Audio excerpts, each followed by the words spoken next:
Economic calculation channel में सभी विद्यार्थियों का हार्दिक अभिनंदन प्रोफेसर मित्तल द्वारा किया जा रहा है। कल के व्याख्यान में आपने मांग शब्द की उत्पत्ति के बारे में सुना, उसे हम आज यहाँ पर स्पष्ट रूप से आपको समझाने का प्रयास करते हैं। कल हमने बताया था कि मांग तत्परता, योग्यता, इच्छा तीनों से मिलके बनती है। तो अगर हम उसको लिखना चाहें या समझना चाहें तो किस प्रकार से हम कहेंगे, तो आप ध्यान से इसको देखिए। मांग किसी वस्तु या सेवा के लिए, ठीक, मांग किसी वस्तु या सेवा के लिए उपभोक्ता की वह इच्छा है, यानी जो वस्तु का उपभोग कर रहा है तो उपभोक्ता की वह इच्छा है जो योग्यता या जिसको हम सामर्थ्य कहते हैं तथा भुगतान करने की तत्परता युक्त होती है। यानी इसको बहुत सरल शब्दों में आप कहिए कि इच्छा, योग्यता और तत्परता जब एकत्रित होती हैं या इन तीनों को मिलाया जाता है तो मांग शब्द का उत्पन्न होती है या मांग की व्युत्पत्ति होती है। हम साधारण भाषा में मांग शब्द का प्रयोग करते हैं, किंतु कभी कभी आपकी परीक्षाओं में आपसे पूछ लिया जाता है कि मांग की जगह वहाँ पर लिख दिया जाता है वास्तविक मांग या प्रभावी मांग।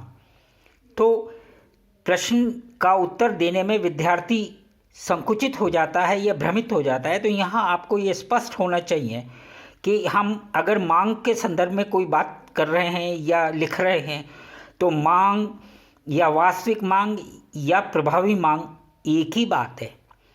अब यहाँ एक बात स्पष्ट है जिसको मैंने विशेष नोट कहा कि अर्थशास्त्र में और विशेषकर सूक्ष्म अर्थशास्त्र में विश्लेषण प्रक्रिया जब हम करते हैं, किसी का विश्लेषण करते हैं तो हमें अन्य बातें समान रहने का प्रयोग करना होता है या प्रयोग किया जाता है या प्रयोग भी किया जाता है।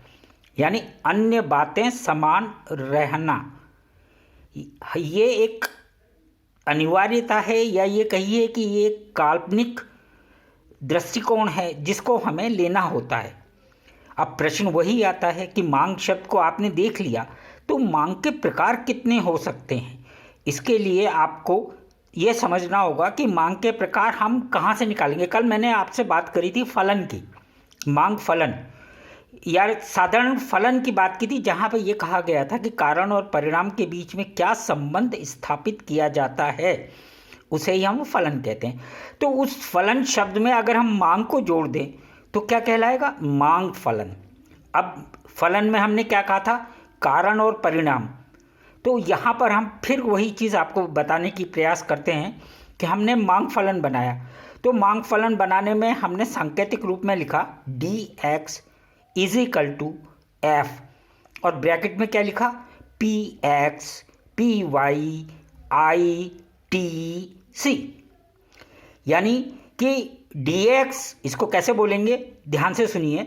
dx is the function of px py i t c, अर्थात कि dx किसको कहेंगे, वस्तु, कोई वस्तु जिसके बारे में हम अध्ययन करना चाह रहे हैं, वस्तु x की मात्रा, f क्या है, फलन जो हम कल बात कह रहे थे, py अन्य वस्तुओं की कीमत या कोई y वस्तु है उसकी कीमत, px वस्तु x की कीमत, i का मतलब है उपभोक्ता की आय। यहाँ जो i संकेत लिया है हमने उसका तात्पर्य हमारे लिए है उपभोक्ता की आय।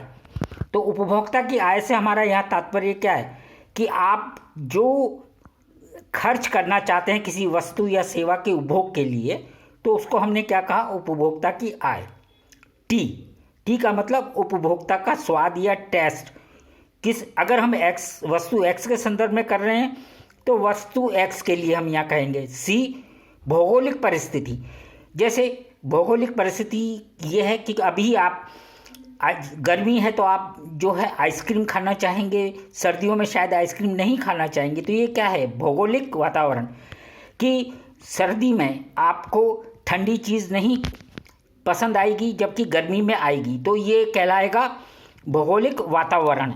अब हम अगर अगले प्रश्न पे आएँ, प्रश्न नंबर 2 पे आएँ, तो यहाँ मैंने आपको बिल्कुल स्पष्ट रूप से बताने का प्रयास किया है कि जो आपका मांग है, फलन में जो घटक हैं उनको हम अन्य जो घटक हैं उनको अगर हम अपरिवर्तनशील या स्थिर मान लें और एक घटक या एक चर, घटक कहें या चर कहें, में परिवर्तन हो, अर्थात कि अगर हमने मान लीजिए पहले कीमत के बारे में बात करी, वस्तु x की कीमत और वस्तु x की मात्रा, यानी क्या लिखा हुआ है हमने फलन में, जरा ध्यान से देखिए, शुरू से शुरू करते हैं। dx is the function of px, py, i, t और c।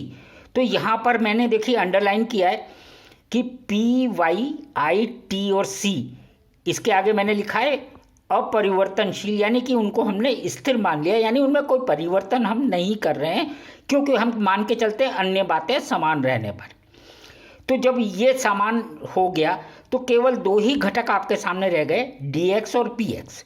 तो dx is the function of px, यानी कि वस्तु x की कीमत में परिवर्तन होने पर किसकी, वस्तु x की मात्रा में परिवर्तन होता है। तो यही मैंने यहाँ स्पष्ट करने का कोशिश किया है। dx वस्तु x की मात्रा, py, px वस्तु x की कीमत और फलन आपका है। अगर हम इसका चित्रण करना चाहें, इस व्याख्या को चित्रित करें, चित्र बनाने की कोशिश करें, तो देखिए मैंने आपके सामने प्रयास किया है। यहाँ पर आपको दिखाई दे रहा है क्या लिखा है कि वस्तु x की मात्रा, वस्तु x की कीमत, और हमने दो अक्ष लिए। x अक्ष पर हमने मात्रा, वस्तु x की मात्रा के बारे में बात की और y अक्ष पर हमने कीमत के बारे में। तो देखिए मैंने आपको लाल रंग का तीर बनाया है, नीले रंग का तीर बनाया है, दोनों के देखिए। लाल रंग का तीर यानी कि अगर कीमत बढ़ती है तो वस्तु की मात्रा कम प्रयोग करेंगे आप, स्वाभाविक बात है, ये तो मानव की प्रवृत्ति है। और अगर कीमत घटती है, जो नीले रंग से बताया, तो खरीदी जाने वाली मात्रा क्या है आपके सामने, बढ़ रही है। इसका मतलब ये, अगर इस व्यवहार को हम एक आकृति देना चाहें तो उसको हम क्या कहेंगे, मांग वक्र, जो कि मैंने आपको लाल एरो से बताया है कि इसे हम क्या कहेंगे, मांग वक्र। और अगर इस पूरी अभिव्यक्ति को, यानी कि इस पूरी चीज़ को अगर हम कहें तो इसको हम क्या कहते हैं, कीमत मांग। अब आपके एग्जामिनेशन में पूछा जाता है कीमत मांग, मान लीजिए आपको 20 शब्दों में लिखना है या थोड़ा से में लिखना है, तो आपको इस अभिव्यक्ति को अगर देंगे तो वो आपके लिए सार्थक होगी, आपका एग्ज़ाम में अच्छे नंबर देगी। तो इस प्रकार से हमने क्या कहा, मांग का पहला प्रकार कौन सा हो गया, कीमत मांग। अब दूसरी चीज़ ये है कि अगर हम फिर फलन की तरफ देखें तो हम यहाँ पर देखेंगे कि हमने फिर लिखा, क्या लिखा, dx is the function of px, py, i, t, c।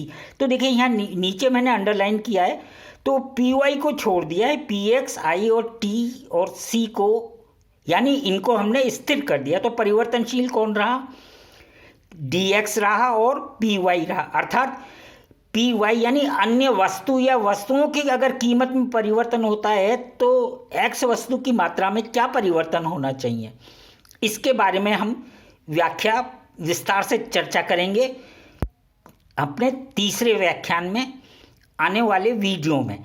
तो आप जो है इस वीडियो को देखकर लाइक कीजिए, सब्सक्राइब कीजिए, जिससे कि आपको तीसरी वीडियो अति शीघ्र प्राप्त हो।